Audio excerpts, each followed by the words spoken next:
जय हिंद दोस्तों। मैं रमाकांत जायसवाल स्वागत करता हूं आप सबका study with Rama YouTube channel पर।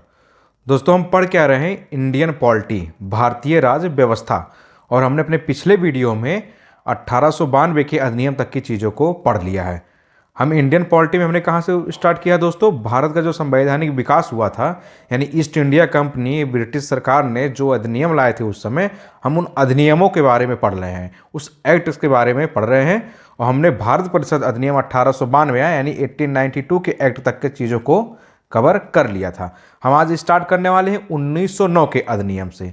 तो उम्मीद है दोस्तों कि आपने पिछले वीडियो को बहुत अच्छे से पढ़ा होगा और बहुत अच्छे से चीज़ों को समझा होगा। आप एक दो बार अगर आपने नहीं देखा है तो आप वीडियो को एक बार दो बार देख लेंगे। आप एक सीक्वेंस देखते हुए चीज़ों को चलिएगा।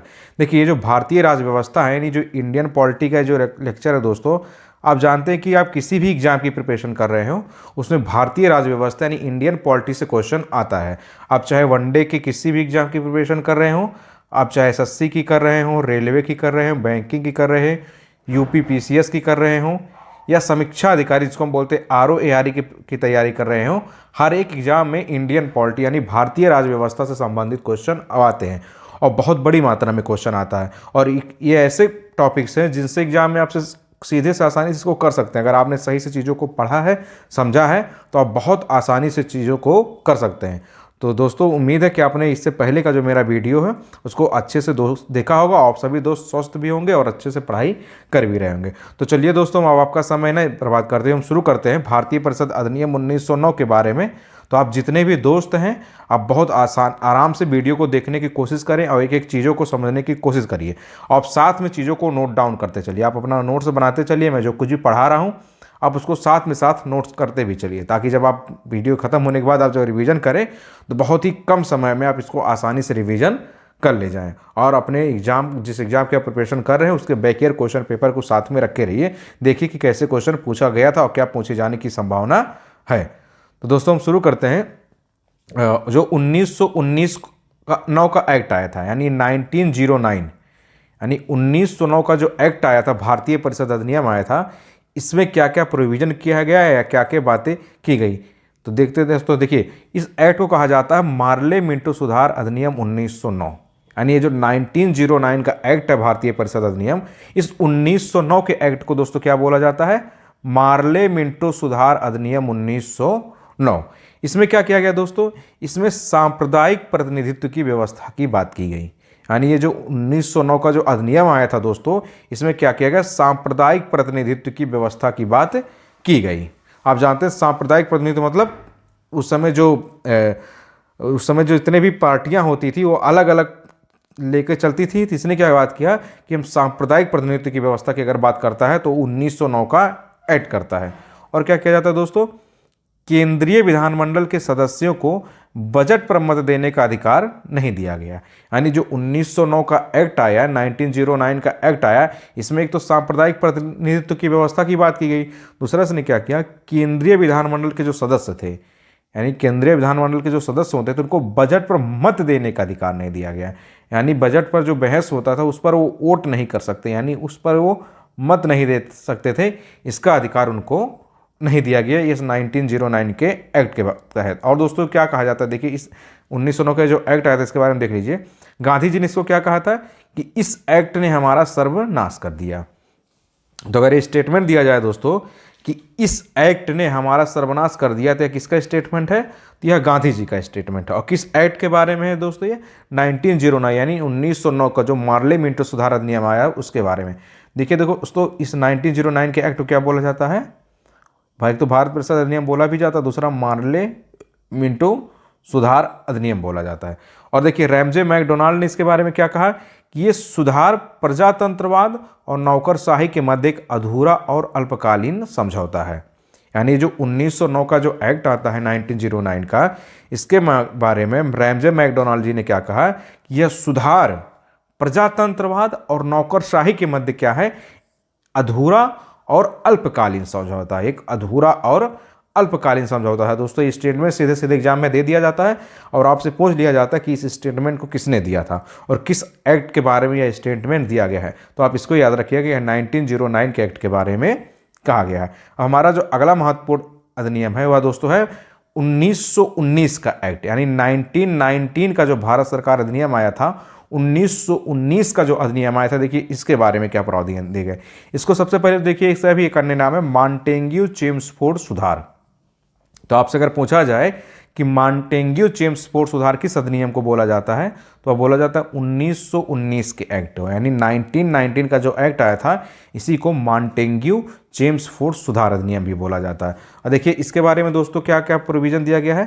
प्रांतों में द्वैध शासन का प्रारंभ कर दिया गया, यानी इस 1919 के एक्ट के तहत क्या किया गया दोस्तों, जो प्रांत थे यानी जो प्रोविंस होते थे उसमें क्या किया गया, उसमें द्वैध शासन यानी डायरकी का क्या कर दिया जाता है, प्रारंभ कर दिया जाता है। और पहली बार उत्तरदायी शासन शब्दों का स्पष्ट प्रयोग देखा गया, यानी 1919 के तहत किया जाता है। जो प्रांत थे यानी जो प्रोविंस होते थे अलग अलग भारत के अंतर्गत, उनमें द्वैध शासन यानी डबल सिस्टम का स्टार्टिंग कर दिया जाता है। और पहली बार उत्तरदायी शासन जैसे शब्द क्या होता है, स्पष्ट प्रयोग देखा जाता है। और क्या किया जाता है, एक आरक्षित और स्थानांतरित रूप में प्रांतीय विषयों को विभाजित कर दिया जाता था, यानी जो प्रांतों में जो विषय होते थे यानी प्रांतों को जो सब्जेक्ट दिए गए थे, जो पावर दिया गया था, उसको आरक्षित और हस्तांतरित दो विभागों में बांट दिया जाता है। यानी प्रांतीय विषय को कितने में, दो, एक आरक्षित और एक स्थानांतरित विषयों में विभाजित कर दिया जाता है। इस 1919 का जो एक्ट आया था इसका आधार क्या था, यही मॉन्टेग्यू चेम्सफोर्ड की रिपोर्ट ही इसका आधार बना था। यानी जो 1919 का जो अधिनियम लाया गया था, इस अधिनियम को लाने का बेस क्या था, यही इससे पहले जो मॉन्टेग्यू चेम्सफोर्ड की जो रिपोर्ट आए थे, यही इस अधिनियम का क्या हुआ दोस्तों, आगे चल के आधार बनता है। यही इसके क्या करता है, बेस का दोस्तों काम करता है, आधार का काम करता है। अब देखिए जो 1919 का जो अधिनियम आया था दोस्तों, इसके बाद एक आता है 1935 का एक्ट, यानी भारत सरकार अधिनियम 1935। आप जानते हैं दोस्तों कि ये जो सब अधिनियम है, जो एक्ट दिया गया है, इनसे आपसे एग्जाम में सीधे सीधे क्वेश्चन पूछ लिया जाता है, दे दिया जाता है कि मतलब यह प्रावधान किस एक्ट के अंतर्गत लाया गया था, या एक्ट का नाम दे दिया जाएगा कि 1935 के एक्ट के तहत कौन सी बातें लागू की गई थी। 4 स्टेटमेंट दे दिया जाएगा आपसे, एक तरफ लिख दिया जाएगा 1935 के एक्ट की तरफ, इधर 4 स्टेटमेंट दे दिया जाएगा। अब आपसे पूछ लेगा ए सही है, बी सही है, सी सही है या डी सही है, आपको एक सही करना होता है। तो ऐसे जो क्वेश्चन होते हैं ना, आपको सीधे सीधे नंबर दे जाते हैं, बस थोड़ा सा आपको समझने की ज़रूरत होती है। आप सिर्फ इसको 1-2-3 बार जब आप पढ़ेंगे, वीडियो को देखेंगे और सेल्फ स्टडी जब आप करेंगे दोस्तों, तो बहुत ही लाभदायक आपके लिए होगा। देखिए सेल्फ स्टडी बहुत ज़रूरी होती है, जब आप रिवीजन करेंगे तभी चीज़ें आपके दिमाग में बनी रहेंगी। तो आप साथ में साथ रिवीजन भी करते चलिए। तो देखिए भारत सरकार जो अधिनियम आया था 1935 का, उसके बारे में हम दोस्तों देख लेते हैं कि इसमें क्या क्या प्रोविज़न किया गया, जो 1935 का अधिनियम आया है। तो देखिए इसके तहत क्या किया गया, सबसे पहले तो संघीय लोक सेवा आयोग का गठन किया गया। तो आप जानते हैं संघीय लोक सेवा आयोग जो होता है उसका गठन किस अधिनियम के तहत किया गया, तो 1935 के एक्ट के तहत किया गया। आज जानते हैं आप एक संस्था यूपीएससी यानी यूनियन पब्लिक सर्विस कमीशन, संघ लोक सेवा आयोग, इसका जो गठन होता है इसी का, ये देखिए पुराना जो नाम है 1935 के एक्ट के तहत ही एक संघीय लोक सेवा आयोग का क्या किया जाता है, गठन कर दिया जाता है। आप जानते हैं ये जो यूपीएससी का पेपर होता है, आपने एक नाम सुना होगा जो आईएएस की जो सर्विस मिलती है इसी यूपीएससी के पेपर के थ्रू मिलती है। जो आईपीएस बनते हैं, आईएएस बनते हैं, आईआरएस बनते हैं, वो इसी सर्विस के थ्रू बनते हैं। अब देखिए इसमें और क्या किया गया, एक अखिल भारतीय संघ की स्थापना भी कर दिया जाता है। एक तो संघीय लोक सेवा आयोग का गठन कर दिया जाता है 1935 के एक्ट के तहत, और दूसरा दोस्तों क्या किया जाता है कि एक अखिल भारतीय संघ यानी ऑल इंडिया फेडरेशन की क्या कर दिया जाता है दोस्तों, स्थापना भी कर दिया जाता है। अखिल भारतीय संघ की स्थापना कर दिया जाता है। और क्या किया जाता है, द्वैध शासन जो था प्रांतों से समाप्त करके केंद्र में लागू कर दिया जाता है। यानी जो 1935 का एक्ट दोस्तों हमने देखा, 1919 का जो एक्ट था 1919 का नियम था, इसके तहत क्या किया जाता है, प्रांतों में द्वैध शासन को लागू किया जाता है। यानी जो प्रांत थे, जो प्रोविंस थे, उसमें द्वैध शासन को लागू कर दिया जाता है। लेकिन इस 1935 का जो एक्ट आता है, यानी जो 1935 का नियम आता है, इसके तहत क्या किया जाता है, जो प्रांत थे यानी जो प्रोविंस थे, उसमें द्वैध शासन को समाप्त करके केंद्र में लागू कर दिया जाता है, यानी सेंटर में द्वैध शासन को लागू कर दिया जाता है। इससे पहले क्या था कि प्रांतों में द्वैध शासन को लागू किया गया था 1919 के एक्ट के तहत। तो आप ये दोनों डिफरेंस याद करिएगा दोस्तों, किस एक्ट के तहत प्रांतों में द्वैध शासन लागू किया गया था और किसके तहत द्वैध शासन को समाप्त कर दिया गया था। यानी 1935 के एक्ट के तहत क्या हुआ, स्वायत्ता दे दी जाती है प्रांतों को। प्रांतों से द्वैत शासन समाप्त करके उनको स्वायत्ता दे दी जाती है, यानी ऑटोनॉमी दे दी जाती है। और उत्तरदायी शासन जैसा जो शब्द था वो प्रांतों को दे दिया जाता है दोहरे शासन के स्थान पर। तो आप ये याद रखिएगा दोस्तों कि 1935 के तहत कौन कौन से महत्वपूर्ण प्रावधान किए गए थे, क्योंकि आपसे एग्जाम में सीधे सीधे इससे क्वेश्चन बन जाता है और आप गलती कर जाते हैं। अब देखिए जो 1935 का ही जो एक्ट है हमारा, इसके बारे में कुछ और प्रोविजन दिया गया है, उसको भी हम देख लेते हैं जो सीधे सीधे आपसे एग्जाम में क्वेश्चन बन जाता है कि जो 1935 का एक्ट है इसमें क्या क्या प्रोविजन किया और किया गया। देखिए सबसे पहले तो इसमें क्या होता है, सांप्रदायिक तथा वर्गीय मतदाता मंडलों का विस्तार कर दिया जाता है।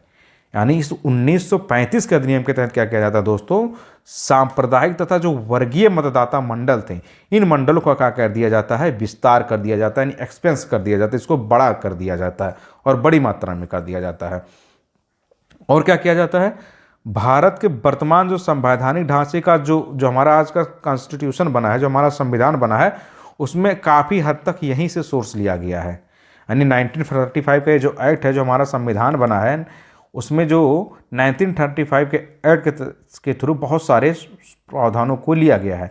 यानी इस एक्ट की जो अच्छी बातें थी 1935 की, कुछ बातों को हमारे संविधान में शामिल किया गया, इसलिए इसको कहा जाता है कि जो भारत का वर्तमान संविधान है काफ़ी हद तक या सोर्स के रूप में काम किया 1935 का एक्ट, 1935 का अधिनियम। और क्या किया जाता है दोस्तों, इसके तहत केंद्रीय विधानमंडल को द्विसदनीय बना दिया जाता है। यानी जो 1935 का एक्ट आता है दोस्तों, इसके तहत क्या किया जाता है, जो हमारा केंद्रीय विधानमंडल था वो क्या कर दिया जाता है, 2 सदनीय बना दिया जाता है।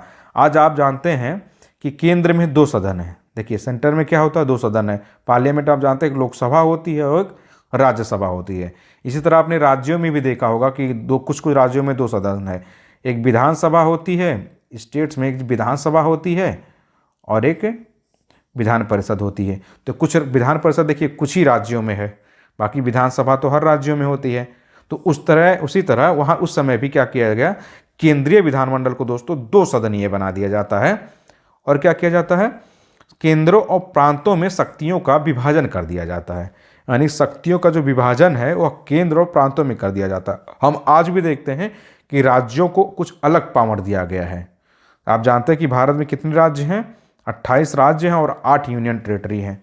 अब वर्तमान में याद रखिएगा दोस्तों कि भारत में कितने राज्य हैं, प्रेजेंट टाइम में कुल 28 राज्य और 8 केंद्र शासित प्रदेश हैं, यानी 28 स्टेट्स हैं और 8 केंद्र शासित प्रदेश हैं। तो क्या किया गया है, उस समय भी शक्तियों का जो विभाजन है केंद्र और प्रांतों में दोस्तों अलग अलग कर दिया जाता है। यानी प्रांतों को भी अलग पावर दिया जाता है और केंद्र को भी अलग पावर दिया जाता है। और क्या किया जाता है, इस 1935 के एक्ट के तहत फेडरल न्यायालय की स्थापना कर दिया जाता है 1937 में। तो अगर आपसे पूछा जाए कि फेडरल न्यायालय की पहली बात स्थापना कब की गई थी, तो 1937 में। आप इस फैक्ट को दोस्तों याद रखिएगा कि 1937 यानी 1937 में फेडरल न्यायालय की स्थापना की गई। किस एक्ट के अंतर्गत की गई दोस्तों, तो 1935 का जो एक्ट था, यानी 1935 का जो एक्ट था, इसी के अंतर्गत किया गया एक फेडरल न्यायालय की स्थापना कर दी जाती है। कब, 1937 में कर दी जाती है दोस्तों। यह भी बहुत इंपॉर्टेंट फैक्ट है, इससे क्वेश्चन लगभग हर एक एग्जाम में बन चुका है। देखिए जवाहरलाल नेहरू जी का कुछ स्टेटमेंट है इसके बारे में, 1935 के अधिनियम के बारे में। उन्होंने कहा कि एक कार जिसमें ब्रेक तो है पर इंजन नहीं। अगर आपसे पूछा जाए कि यह स्टेटमेंट किसका है, सबसे पहली बात कि एक कार जिसमें ब्रेक तो है पर इंजन नहीं, तो यह स्टेटमेंट दिया है जवाहरलाल नेहरू ने किस अधिनियम के बारे में, 1935 के ही जो अधिनियम आया था इसी के बारे में उन्होंने कहा कि एक ऐसी कार जिसमें ब्रेक तो है पर इंजन नहीं। इसका मतलब यह होता, आप जानते हैं कि जो गाड़ी होती है उसमें ब्रेक चाहे कितनी भी अच्छी हो, लेकिन अगर उसका इंजन ही नहीं होगा तो पहली बात गाड़ी चलेगी ही नहीं। तो बिना इंजन की गाड़ी ब्रेक का क्या महत्व। जैसे हमारा शरीर है, अगर हमारे शरीर में दिमाग ना हो, बाकी हमारा शरीर हो, तो दिमाग ना हो तो शरीर मुर्दा है ना, फिर इसका मतलब क्या रह गया। इसके ना कोई अंग काम करेंगे ना कुछ काम करेगा, ये बस चाहे सारे हाथ पैर चेहरा कितना भी अच्छा दे दिया जाए, जब हमारे पास दिमाग ही नहीं होगा तो हम कैसे चीज़ों को समझेंगे। तो उनका यही कहना था कि एक ऐसी कार जिसमें ब्रेक तो है पर इंजन नहीं, मतलब बिना इंजन के कार का कोई महत्व नहीं है। मतलब जो 1935 का जो अधिनियम है, अंग्रेज कहते थे कि हम भारतीयों के लिए लाए हैं, मतलब हम या इसको अपने लिए नहीं लाए हैं। तो लेकिन इसमें जो प्रावधान थे वो भारतीयों के हित में नहीं थे। तो उनका यही कहना था कि आप इसको भारतीयों के लाए ही नहीं है, ये तो अपने लिए लाए हैं, तो इसका कोई महत्व ही नहीं, तो इसका मतलब इसका कोई महत्व नहीं रह गया। आप इसमें कोई भी प्रोविज़न कर दे, जब ये हमारे भारतीयों के हितों से नहीं जुड़ा है तो इसका कोई महत्व नहीं है। तो इसीलिए उन्होंने कहा कि एक ऐसी कार जिसमें ब्रेक तो है पर इंजन नहीं है। और इसको क्या बोला जाता है, गुलामी का अधिकार भी बोला जाता है। यानी 1935 का जो अधिनियम आया 1935 का, इसको गुलामी का अधिकार भी बोला जाता है। और दास्ता का आज्ञा पत्र भी दोस्तों 1935 के अधिनियम को ही बोला गया है। यानी गुलामी का अधिकार भी 1935 के अधिनियम को बोला गया है, और दास्ता का जो आज्ञा पत्र है वह भी दोस्तों 1935 यानी 1935 के अधिनियम को ही बोला गया है। यानी अनुदेश पर पत्र, जिसको हम बोलते हैं अंतर्विष्ट, जो राज्य के नीति निदेशक तत्व के रूप में कुछ चीज़ों को 1950 में जब हमारा संविधान लागू हुआ तो उसमें इसमें से कुछ प्रावधान को समाविष्ट किया गया। देखिए आगे हम पढ़ेंगे डीपीएसपी, यानी राज्य के नीति निदेशक तत्व के बारे में हम आगे पढ़ने वाले हैं। उसमें कुछ प्रोविज़न जो हैं इस 1935 के एक्ट से लिए गए हैं। जब हमारा संविधान 1950 में, भारत के संविधान में 1950 में कुछ फैक्ट जो है इस 1935 के अधिनियम से लिए गए और उसको डीपीएसपी यानी राज्य के नीति निदेशक तत्वों के अंतर्गत रख दिया जाता है। ये जो डीपीएसपी वाली बात है दोस्तों, इसको हम आगे अपने लेक्चर में पढ़ेंगे कि डीपीएसपी क्या है और क्या किया गया दोस्तों इसके तहत। देखिए अगर पूछा जाए आपसे, कांग्रेस का लखनऊ अधिवेशन जो होता 1936 में, उसमें भारत सरकार अधिनियम 1935 को अस्वीकृत कर दिया गया। तो सबसे पहले दोस्तों आप यही याद ये रखिएगा कि कांग्रेस का जो लखनऊ अधिवेशन है वो कब होता है, तो वह होता है 1936 में यानी 1936 में। यानी ये जो कांग्रेस का लखनऊ अधिवेशन होता है वो कब होता है, 1936 में होता है। और उसमें क्या किया गया दोस्तों, ये 1935 का जो अधिनियम था उसमें इसको स्वीकार नहीं किया गया। यानी उस अधिवेशन में 1936 का जो अधिवेशन होता है उसमें इस 1935 के अधिनियम को क्या कर दिया गया, अस्वीकृत कर दिया गया, मतलब इसको स्वीकार नहीं किया गया।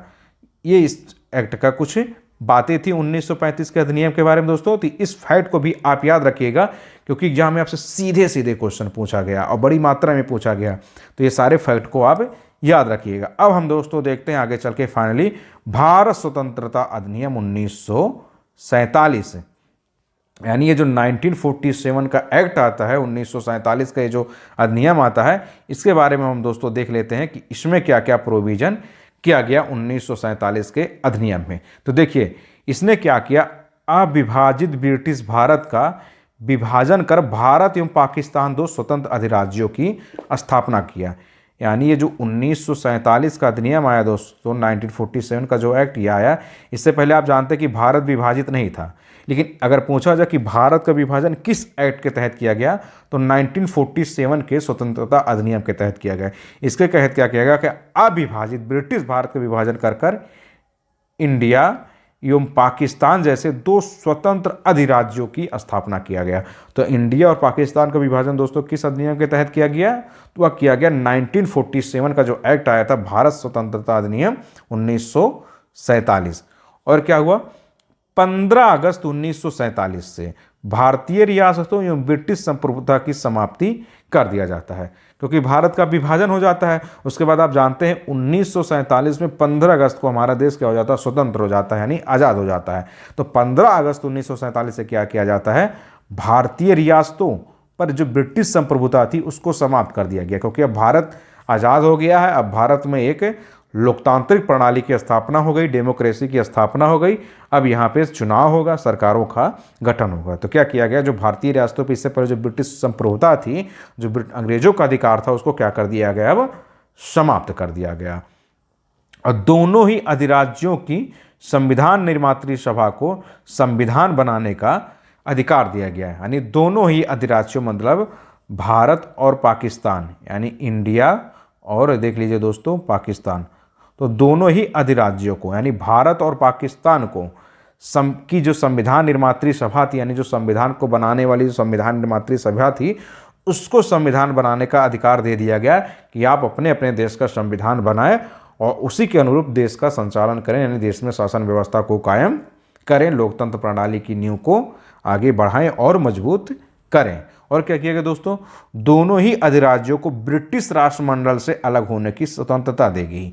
ब्रिटिश राष्ट्रमंडल मतलब जो होता है ब्रिटिश कॉमनवेल्थ, जो ब्रिटिश कॉमनवेल्थ आपने नाम सुना होगा, कि जो दोनों ही अधिराज्य थे यानी भारत और पाकिस्तान, इन दोनों को ही ब्रिटिश राष्ट्रमंडल यानी ब्रिटिश जो कॉमनवेल्थ था उससे अलग होने की स्वतंत्रता दी गई। मतलब आप चाहें तो इस ब्रिटिश राष्ट्रमंडल का सदस्य बने रहें और चाहे तो आप सदस्य ना बने रहे। ये दोनों ही अधिराज्यों को अलग अलग से स्वतंत्रता दे दी गई कि आप चाहें तो ब्रिटिश कॉमनवेल्थ का सदस्य बने और चाहे तो इससे अलग हो जाए।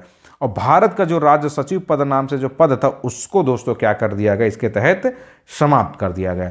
यानी राज्य सचिव जो इसको बोला जाता है, भारत राज्य सचिव नाम का जो पद था दोस्तों, उसको अगर पूछा जाए कि किस अधिनियम के तहत समाप्त किया गया, तो यही जो 1947 का अधिनियम आता है यानी 1947 का जो एक्ट आता है, इसी के तहत क्या किया गया कि जो भारत का जो राज्य सचिव नाम का जो पद था दोस्तों, उस पद को क्या कर दिया जाता है, समाप्त कर दिया जाता है इस 1947 के एक्ट के तहत। तो दोस्तों हमने अपने क्या किया इस वीडियो में, हमने जो उस समय के जो ब्रिटिश सरकार के दौरान यानी ईस्ट इंडिया कंपनी के तहत जो अधिनियम आए थे, उस अधिनियम में क्या क्या प्रोविज़न किया गया था, हमने सारी चीज़ों को बहुत अच्छे से पढ़ लिया है और इसको समझ लिया है। क्योंकि आप जानते हैं कि आप जब कंपटीशन देंगे दोस्तों तो आपसे सीधे सीधे ऐसे ही क्वेश्चन पूछ लिया जाता है और वहाँ पर क्या होता है, समय बहुत कम होता है। जब हम एक्चुअल एग्जाम में बैठते हैं दोस्तों, देखिए ऐसे क्या होता है, हमें इस चीज़ों का उतना आइडिया नहीं होता, लेकिन जब हम एक्चुअल एग्जाम में बैठते हैं तो वहाँ पर आपके पास क्या होता है, टाइम की बहुत कमी होती है। वहाँ पर टाइम इतनी बड़ी मात्रा में गुजरता है कि हमें चीज़ों को समझ में नहीं आता और हमें आते हुए चीज़ों में भी हम क्या कर जाते हैं, गलती कर जाते हैं। और इस गलती को सुधारने का सबसे अच्छा तरीका है दोस्तों कि आप चीज़ों को बार बार रिवीजन करते रहिए। मैं यहाँ जो कुछ भी आपको पढ़ा रहा हूँ आप इसका रिवीजन करते रहिए और आप जिस भी एग्ज़ाम की तैयारी कर रहे हो उसका जो बैक ईयर पेपर है उसको भी सॉल्व करते रहिए। क्योंकि आप जानते हैं जब आप बैक ईयर पेपर को सॉल्व करेंगे तो आपको इसका आइडिया लग जाएगा कि कहाँ से क्या क्या चीज़ें पूछा जाता है और किस तरह से चीज़ों को पूछा जाता है। ये चीज़ें हमें बैक ईयर से पता चलती है। आप चाहे रेलवे को हो, चाहे एसएससी की तैयारी कर रहे हो या पीसीएस की, जिसकी भी तैयारी कर रहे हो, आप बैक ईयर पेपर को साथ में लेके चलते रहिए। और जब आप उसके बाद क्या करिए, फिर उसके बाद आप कोई टेस्ट पेपर सॉल्व करिए। आप जैसे आज आपने पॉलिटी को पढ़ लिया, भारतीय राज्य व्यवस्था को आपने पढ़ा, आपने टेस्ट पेपर लाया, आपने सॉल्व किया। टेस्ट पेपर से क्या होता है दोस्तों, आपकी एक्चुअल जो पढ़ाई है, आपकी जो एक्चुअल स्टडी है, उसके बारे में पता चल जाता है कि आपने चीज़ों को किस मात्रा में गेन किया है, कितने अच्छे से चीज़ों को पढ़ा है। क्योंकि जब हम टेस्ट देते हैं तो हमें अपने पिछले पढ़े हुए चीज़ों के ज्ञान के आधार पर हम टेस्ट देते हैं। अब जब वहाँ पर हमारा टेस्ट में कोई क्वेश्चन गलत होता है तो हम समझ जाते हैं कि हमें इस टॉपिक्स पर अभी और मेहनत करने की ज़रूरत है। तो दोस्तों आप रिवीजन पे पूरा जोर रखिएगा और बैक ईयर पेपर को भी साथ में लेकर चले, साथ में टेस्ट पेपर। देखिए पढ़ाई को आप एंजॉय करिए, इसको बर्डन समझ के मत पढ़िए, क्योंकि आप बर्डन कर लेंगे तो आप कभी भी एग्ज़ाम को नहीं निकाल पाएंगे। आप जिस भी एग्ज़ाम की तैयारी कर रहे हो आप उस टारगेट को अपने दिमाग में लेके चलिए कि हाँ हम इस एग्ज़ाम की तैयारी कर रहे हैं, इसका ये नेचर है और हमको इस एग्ज़ाम को क्लियर करना है। क्योंकि एटलीस्ट हम सबका एक ही उद्देश्य होता है कि हम सेलेक्ट हो जाएं। हम जिस भी प्रिपरेशन कर रहे हो, जैसे भी एग्ज़ाम की प्रिपरेशन कर रहे हो, उस पर हम सेलेक्ट हो जाएं। तो आप चीज़ों को जब ऐसे पढ़ेंगे दोस्तों तो आप ज़रूर एक ना एक दिन सेलेक्ट होंगे। बस आप अपना 100% ईमानदारी से कर्म करिए, उस चीज़ों को पढ़ते रहिए, कभी भी चीज़ों को बर्डन मत बनने दीजिए। थोड़ा थोड़ा चीज़ें करके आप प्रैक्टिस करते रहिए, सॉल्व करते रहिए और पढ़ते रहिए। तो दोस्तों जो हमारा अगला वीडियो आएगा उसमें हम इसके आगे की चीज़ों को पढ़ने की कोशिश करेंगे। हमने अपने पिछले दोनों वीडियो में जो उस समय के जो अधिनियम आए थे उनको अच्छे से पढ़ लिया है। इसके आगे की जो चीज़ें हैं वो हम अपने नेक्स्ट वीडियो में पढ़ेंगे। बस दोस्तों चलते चलते आपसे बस एक छोटा सा वही निवेदन है कि आप हमारे YouTube channel study with Rama, इसको आप दोस्तों सब्सक्राइब कर लीजिएगा और आपके जो भी भाई बहन हो या जो भी दोस्त किसी भी एग्ज़ाम की प्रिपरेशन कर रहे हो उन तक वीडियो को शेयर कर दीजिएगा। क्योंकि देखिए आप हमारे लिए मोटिवेशन का काम यही करता है। हम आपको ईमानदारी से पढ़ा रहे हैं, तो दोस्तों आप भी बस छोटा सा काम कर दीजिएगा कि इस चैनल को आप सब्सक्राइब कर लें और जो भी तैयारी करते हो, जो भी किसी भी एग्ज़ाम की तैयारी करते हो, उन तक वीडियो को शेयर कर दीजिएगा। बाकी अगर आपके कोई डाउट हो, कोई सजेशन हो, कोई सुझाव हो तो आप कमेंट बॉक्स में दे दीजिएगा, मैं उसका रिप्लाई करूंगा कि सर मुझे ये चीज़ें नहीं समझ में आई है, तो मैं उसका कमेंट बॉक्स में उसका आंसर डाल दूंगा कि आपको कैसे चीज़ें करनी है। बाकी हमारा अभी जो वीडियो आएगा उसमें मैं अपने तरफ से पूरी चीज़ों को लेके चलूँगा ताकि आप अच्छे से अपनी पढ़ाई करते रहें। तो उम्मीद है दोस्तों कि आप पढ़ाई भी करेंगे और अपने हेल्थ का भी ध्यान रखेंगे। तो चलिए फिर मिलते हैं नेक्स्ट वीडियो में। बहुत बहुत धन्यवाद दोस्तों। जय हिंद।